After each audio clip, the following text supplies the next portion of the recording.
Hujan turun deras di malam itu, membasahi jalan setapak yang mengarah ke sebuah rumah tua di pinggir kota. Dinda berdiri di depan gerbang berkarat, memandangi papan nama rumah yang sudah hampir lepas dari paku. Di tangannya, karung berisi cermin terkutuk yang ia bawa sejak pertemuan terakhir dengan Pak Salman. Rumah ini, menurut cerita warga, dulunya tempat tinggal seorang dukun wanita yang dikenal dengan nama Bunyi Siti. Setelah kematiannya, tak ada satupun orang berani mendekat. Tapi Dinda tahu, cermin terakhir ada di dalam rumah itu. Ia mendorong gerbang perlahan. Engselnya berdecit nyaring, membelah kesunyian malam yang hanya diisi suara hujan dan detak jantungnya sendiri. Di dalam, halaman rumah tertutup rumput liar dan bekas kain kafan yang tergeletak seperti tubuh yang ditinggalkan. Ketika ia menapaki anak tangga menuju teras, seolah ada bayangan putih melintas cepat di ujung mata. Ia menoleh, kosong, tapi hawa dingin mulai menyelimutinya.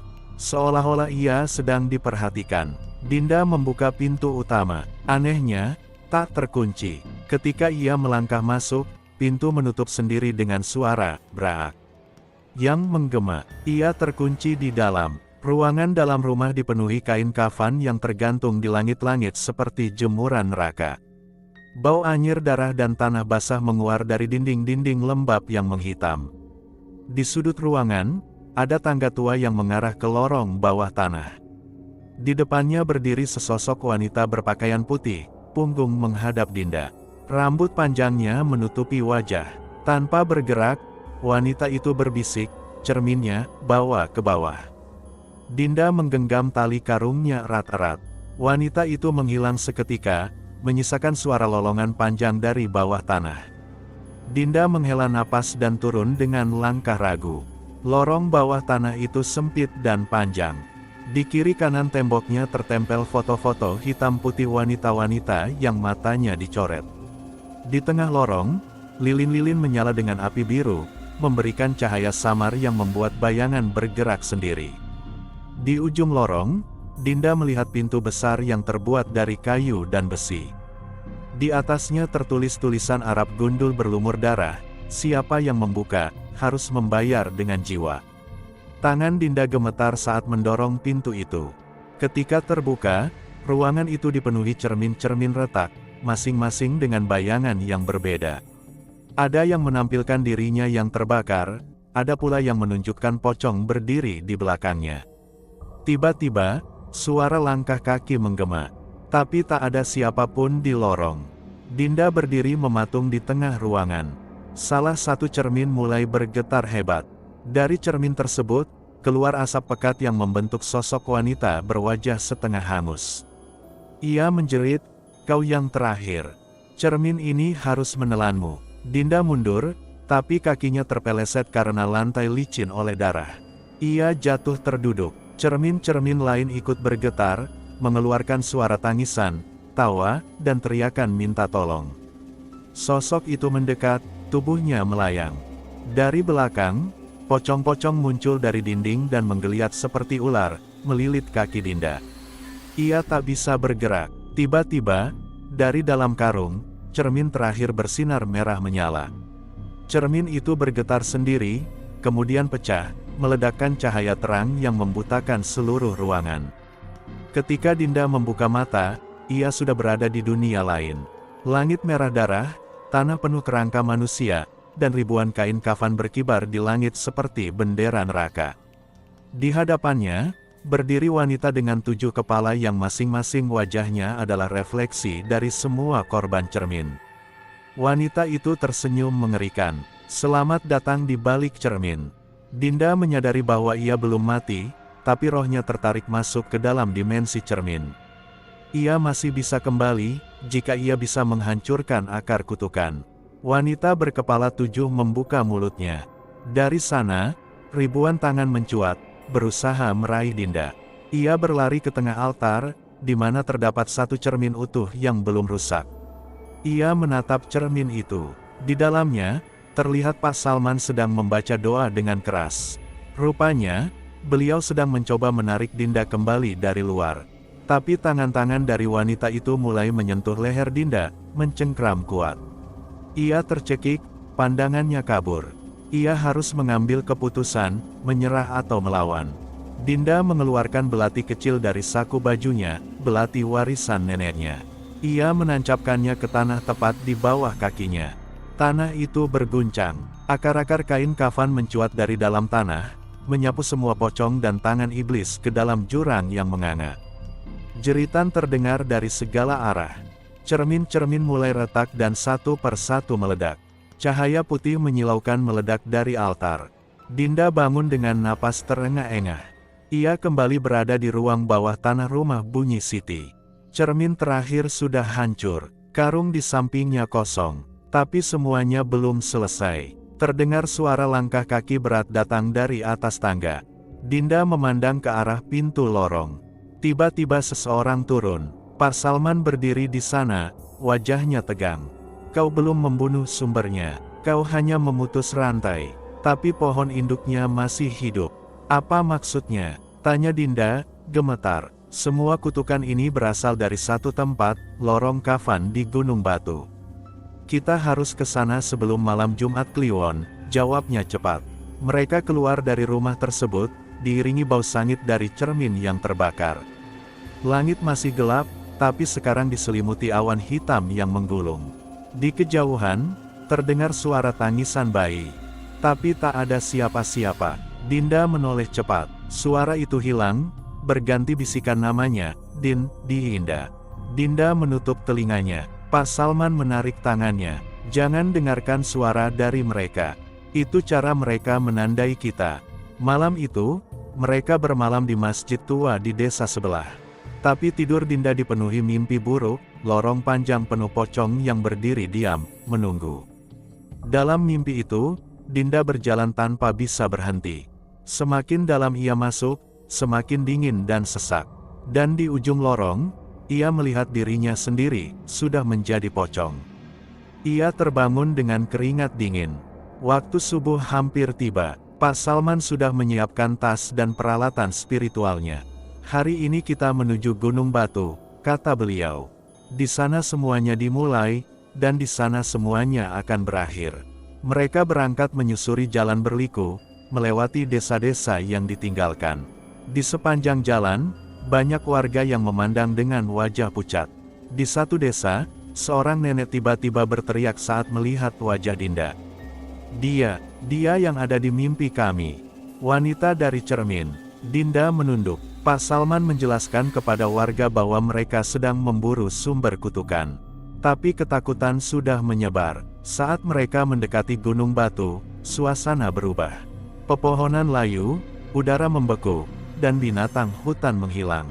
Di kaki gunung, mereka menemukan lorong batu besar yang ditutupi rerimbunan pohon beringin. Lorong itu ditandai kain kafan yang tergantung seperti tirai. Pak Salman membuka jalan dengan membaca doa-doa. Lorong itu terasa hidup, bernafas. Semakin masuk ke dalam, semakin banyak sosok bayangan yang berdiri diam di dinding, semuanya pocong dengan wajah tak dikenal, menatap kosong ke arah Dinda. Di tengah lorong, mereka menemukan altar batu besar. Di atasnya, ada satu cermin utuh. Tak seperti yang lain, cermin ini bersih dan terang. Dinda melihat ke dalam cermin. Wajahnya sendiri terlihat, tapi dalam keadaan sudah mati, mata kosong, bibir dijahit. Ia tahu, ini adalah cermin asal kutukan. Cermin ibu. Jika ia menghancurkannya, semua akan berakhir, atau justru ia akan terjebak selamanya. Ia menarik napas, lalu mengangkat belati peninggalan neneknya. Tapi sebelum ia bisa memukul cermin, sosok bayangan muncul dari dalam. Sosok itu adalah dirinya sendiri, versi kelam, versi yang sudah dikutuk. Mereka saling tatap, saling tarik. Belati terjatuh, dan waktu berhenti. Malam itu langit digulung awan pekat. Hujan deras mengguyur desa kecil di kaki Gunung Batu, petir menyambar bergantian, seolah mengiris langit menjadi dua. Dinda berdiri diam di depan rumah panggung tua yang sebagian tiangnya miring, di mana kabut tampak menggantung di sekitar berandanya.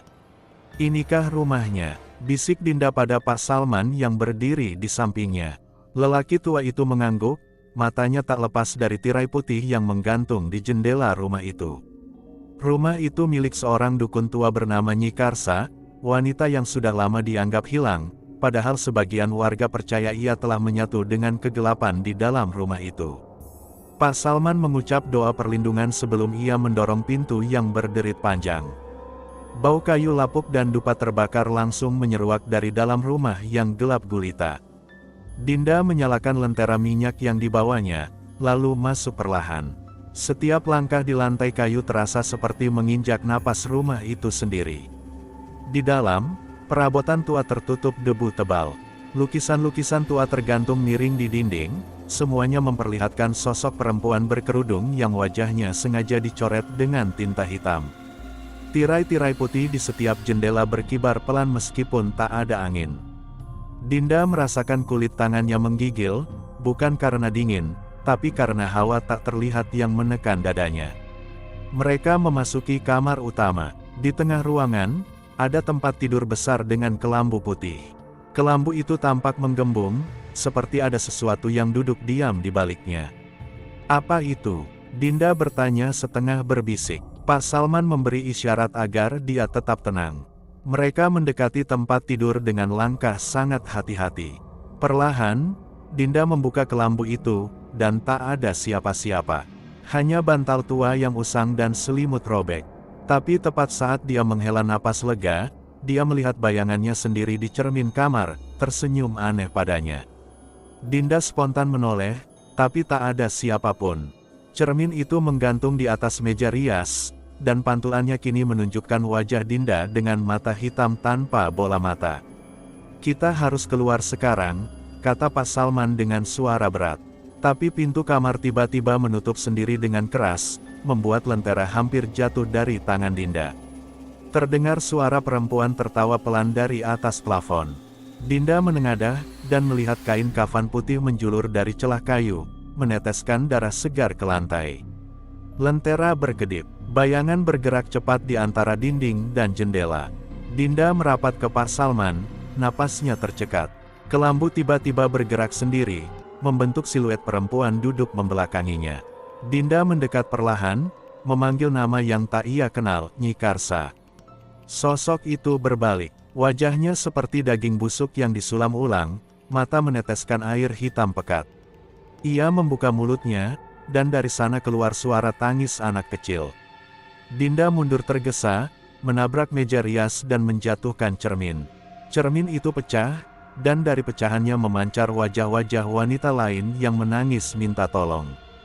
Pak Salman menggenggam tasnya, mengeluarkan kendi tanah liat berisi air yang telah didoakan. Ia menyiramkan air itu ke arah kelambu, dan sosok Nyi Karsa menjerit, tubuhnya mengepul seperti terbakar dari dalam. Asap hitam mengepul, memenuhi seluruh ruangan. Kelambu terbakar perlahan, namun suara tangis dan teriakan masih menggema dari dalam dinding rumah itu. Lantai kamar bergetar, kemudian sebagian papan kayu terangkat sendiri, membuka lorong kecil yang turun ke ruang bawah tanah. Tanpa banyak bicara, mereka menyusuri lorong itu. Dindingnya terbuat dari tanah yang lembab, bau busuk menyengat semakin kuat seiring langkah mereka menurun. Di dasar lorong, mereka menemukan ruang persegi dengan altar yang dikelilingi oleh 7 boneka kayu berkerudung putih. Setiap boneka menunduk, tangannya membawa pecahan cermin. Dinda mendekat ke altar dan melihat foto-foto wanita muda yang ia kenali, semuanya adalah para korban yang diceritakan dalam ritual-ritual terdahulu. "Roh mereka dikurung di dalam cermin," ujar Pak Salman. "Jika kita memecahkan cermin terakhir, mereka akan bebas, tapi Nyi Karsa juga." Dinda menatap ke arah boneka yang berada tepat di tengah. Cermin di tangannya memantulkan wajah Nyi Karsa, tertawa pelan sambil menunjuk ke arah Dinda. Tiba-tiba, semua boneka bergerak sendiri, kepalanya menoleh perlahan. Dinda menjerit, memukul satu boneka hingga jatuh dan pecah, dari dalamnya keluar asap hitam. Boneka-boneka lain menyerang. Pak Salman membentuk lingkaran pelindung dengan garam dan air doa. Mereka terperangkap di tengah ritual kuno yang masih hidup. Dinda mengambil kendi terakhir dan menuangkannya ke cermin besar di altar. Cermin itu bergetar, retak, dan pecah menjadi serpihan menyala merah. Jeritan panjang menggema di dalam ruang bawah tanah. Bayangan Nyi Karsa muncul besar, menjerit seperti ditarik oleh kekuatan tak terlihat. Satu persatu boneka kayu meledak menjadi abu. Altar terbakar dengan api biru. Dinding ruang bawah tanah mulai runtuh. Mereka berlari naik ke atas, tapi rumah mulai terbakar dari dalam. Tiang-tiang tua patah, atap mulai runtuh, dan jalan keluar tertutup kabut tebal. Dengan napas terengah, mereka menerobos jendela dan jatuh ke tanah basah di luar rumah. Api mengamuk dari dalam, namun tidak ada seorang pun yang datang. Rumah itu kini benar-benar runtuh. Api membentuk siluet wanita berkerudung yang menghilang perlahan dalam asap. Dinda menangis di tanah, bukan karena takut, tapi karena ia melihat kilasan wajah-wajah yang kini bebas di antara asap dan hujan. Pak Salman menenangkan Dinda, lalu menatap ke arah langit yang mulai cerah. Hujan reda, dan pagi mulai menyingsing di kaki gunung batu. Mereka meninggalkan reruntuhan itu, berjalan melewati sawah yang tenang, tetapi Dinda terus menoleh ke belakang, seolah masih mendengar suara kelambu bergoyang. Sesampainya di rumah Pak Salman, mereka membersihkan diri dan menyimpan benda-benda sisa ritual di dalam kotak kayu yang dikunci rapat. Namun malamnya, Dinda kembali bermimpi, ia berada di tengah kelambu putih, dikelilingi wanita-wanita berkerudung yang memanggil namanya dalam bisikan. Ia terbangun dengan nafas memburu. Di pojok kamar, kelambu kecil tergantung, padahal ia tak pernah memasangnya di sana. Dari balik kelambu itu, sepasang mata mengintip dan tersenyum. Esok paginya, Dinda memberanikan diri memeriksa kelambu itu. Saat dibuka, hanya ada cermin kecil yang merefleksikan dirinya, tapi wajah dalam cermin itu masih tersenyum, meski Dinda tidak. Ia segera menutup cermin dengan kain hitam dan menguncinya di laci. Tapi suara kelambu bergoyang selalu datang menjelang tengah malam. Hari demi hari, bayangan Nyi Karsa mulai muncul samar di sudut rumah. Tak menyerang, tapi mengawasi. Seolah menunggu sesuatu. Dinda pun mulai menulis semua kejadian yang ia alami dalam sebuah buku kecil, berharap suatu hari, ia bisa memperingatkan orang lain. Ia mulai sadar bahwa semua ritual yang terjadi bukan hanya soal membebaskan roh, tapi juga tentang menggantikan posisi yang kosong. Karena dalam dunia gaib, tak ada yang benar-benar pergi tanpa ada pengganti. Dan Dinda mulai merasakan bahwa dirinya sedang dipersiapkan untuk menjadi yang berikutnya. Malam berikutnya, ia bermimpi dirinya berdiri di tengah kelambu putih, dan semua wanita berkerudung kini membungkuk di hadapannya. Mereka memanggilnya dengan satu nama yang tak pernah ia dengar sebelumnya, namun terasa sangat akrab, Ibu Penjaga Cermin. Dinda menatap tangannya, di sana, ia memegang pecahan cermin, dan tersenyum pelan. Malam itu hujan turun deras, langit seperti menyimpan amarah yang dalam. Petir menyambar bersahut-sahutan, menyoroti rumah tua di ujung desa yang telah lama kosong. Tapi malam ini, ada cahaya dari dalam rumah tersebut. Di balik jendela kusam yang retak, siluet seorang perempuan berbaju putih berdiri mematung menghadap cermin besar yang telah kusam dan berdarah.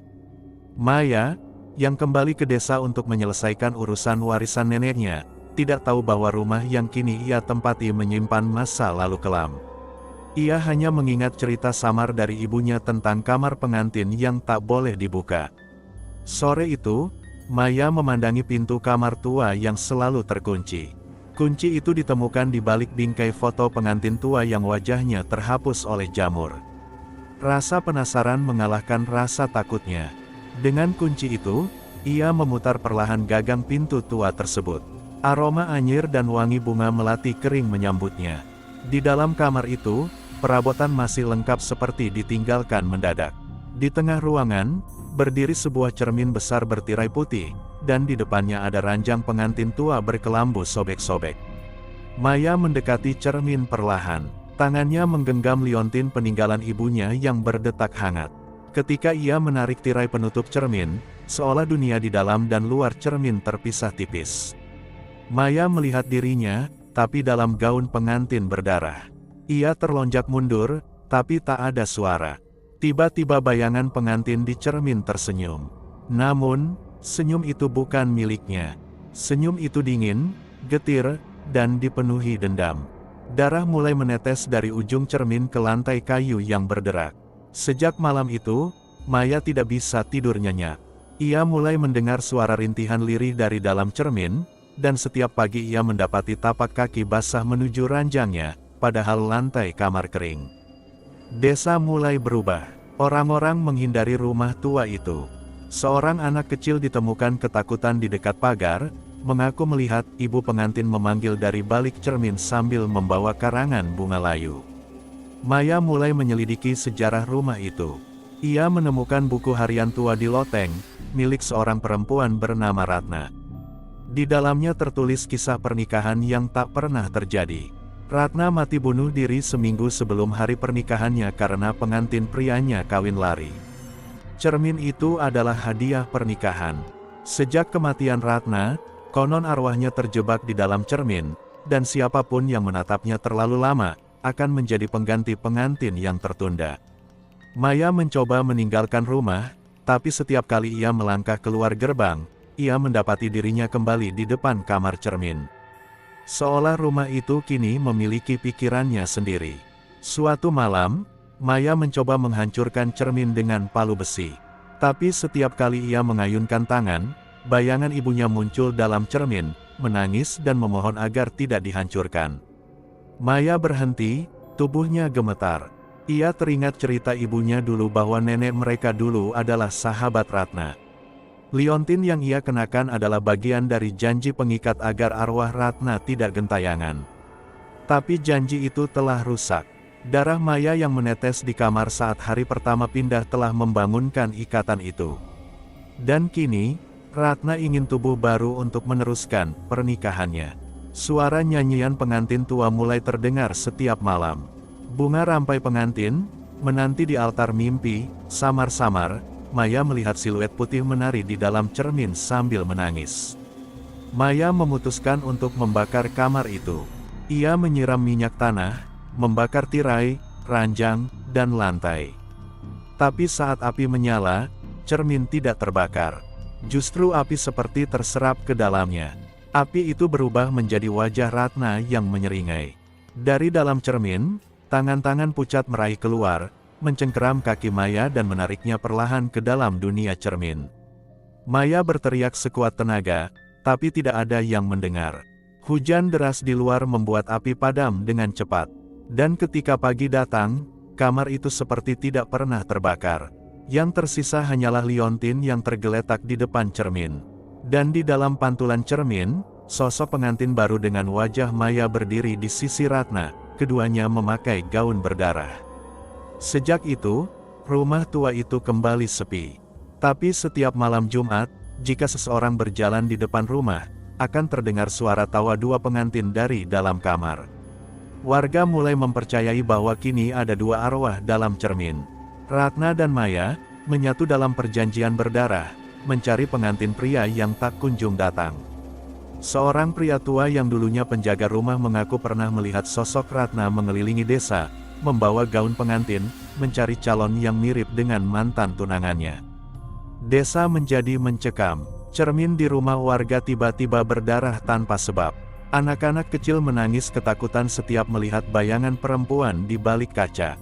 Sebuah keluarga mencoba membeli rumah itu untuk dijadikan penginapan, namun anak mereka hilang saat bermain petak umpet, terakhir terlihat berdiri di depan cermin di kamar tua. Saat rumah diperiksa, tak ditemukan siapapun. Tapi di dalam cermin, tampak anak itu berdiri mematung, memegang boneka dan menatap keluar, menangis tanpa suara. Legenda itu makin menyebar. Seorang paranormal didatangkan untuk menyegel cermin, namun malam setelah ritual, ia ditemukan mati di kamarnya dengan wajah menghadap cermin kecil yang retak. Maya kini menjadi bagian dari kutukan itu. Dalam dunia cermin, ia tidak lagi sadar akan hidup sebelumnya. Ia terus menari dalam gaun pengantin berdarah, menunggu seseorang membebaskannya. Beberapa penduduk desa percaya satu-satunya cara memutus kutukan adalah menikahkan arwah Ratna dengan boneka kayu yang dahulu digunakan dalam ritual pernikahan adat. Tapi boneka itu telah hilang, dicuri oleh anak-anak bertahun lalu dan dibakar. Maka, Tak ada lagi cara untuk mengakhiri penderitaan arwah pengantin itu. Suatu malam, seorang remaja bernama Riko iseng masuk ke rumah itu untuk membuat konten horor. Ia tertawa saat melihat cermin, hingga mendadak bayangannya menghilang dan digantikan oleh wajah perempuan dengan darah menetes dari mata. Video terakhir di kameranya menunjukkan Riko tertawa, lalu perlahan membisu, dan hanya menatap ke dalam cermin sebelum gelap total. Kini rumah itu dipagari oleh warga. Tidak ada yang berani mendekat. Bahkan pendeta lokal menolak menyucikannya. Bukan hanya arwah, itu lorong antar dunia, katanya pelan. Dalam cermin, arwah Ratna dan Maya membentuk dunia sendiri. Di sana, waktu tak berjalan. Mereka menyusun pernikahan abadi, dan semua yang terperangkap akan menjadi bagian dari pesta. Di ujung lorong cermin, tergantung ratusan gaun pengantin dalam berbagai bentuk. Setiap gaun mewakili jiwa yang tak pernah kembali dari pantulan itu. Terkadang, cermin tua itu memantulkan dunia nyata, lalu berganti menjadi pesta di dunia lain, tempat arwah berkumpul, menari, tertawa, dan menangis bersamaan. Di bawah ranjang tua di kamar pengantin, terdapat bekas lingkaran darah yang tidak pernah kering. Disitulah tempat pengikat jiwa dikurung. Tidak bisa digali, tidak bisa dibakar. Setiap tanggal kematian Ratna, cermin itu bersinar samar. Bayangan gaun pengantin berayun pelan dalam cermin meskipun tak ada angin yang berembus. Pernah ada yang mencoba memecahkan cermin dengan peluru, namun pelurunya memantul dan malah melukai dirinya sendiri. Cermin itu abadi, seolah bernafas. Maya, yang dahulu gadis biasa, kini menjadi pemikat bagi korban baru. Wajah cantiknya menarik, namun mata kosongnya menyimpan ribuan jeritan. Orang yang menatap matanya terlalu lama akan tersedot ke dalam ilusi pernikahan yang tak pernah berakhir, mereka akan menjadi tamu selamanya. Ada catatan di buku harian Ratna, jika tak bisa menikah di dunia ini, maka biarlah dunia lain menyambut pesta darahku. Itulah yang kini terjadi. Dunia dalam cermin menjadi panggung pernikahan arwah, berulang, tak pernah selesai. Banyak yang mencoba menyelamatkan jiwa-jiwa di dalamnya, namun tak satu pun kembali waras. Beberapa tertawa tanpa henti, lainnya hanya menulis nama Ratna berulang di dinding rumah sakit jiwa. Seorang ibu dari korban pernah berkata, "Anakku masih hidup di balik cermin itu. Ia tersenyum padaku setiap malam. Tapi bukan senyum anakku." Cermin itu kini diselimuti kain putih, digembok dengan rantai besi. Tapi kadang terdengar suara ketukan dari dalam, 3 kali, lalu senyap. Kadang muncul bekas tangan berdarah di sisi luar kaca. Seolah seseorang mencoba keluar tapi terjebak. Di balik rumah tua itu, ada sumur kering. Konon, Ratna pernah mencoba bunuh diri di sana sebelum akhirnya mati dalam kamar. Sumur itu kini penuh cermin pecah. Sebelum rumah itu dikunci selamanya, seseorang sempat menulis dengan darah di dinding, "Jangan lihat terlalu lama, atau kau akan jadi pengantinnya." Namun legenda itu tak pernah berhenti. Selalu ada yang penasaran, selalu ada yang ingin tahu, dan akhirnya menjadi bagian dari cerita. Kini, jika kau melihat cermin dan merasa ada yang mengawasimu dari balik pantulan, mungkin kau sudah terlalu dekat dan Maya sedang menunggumu untuk menjadi tamu di pernikahan selanjutnya.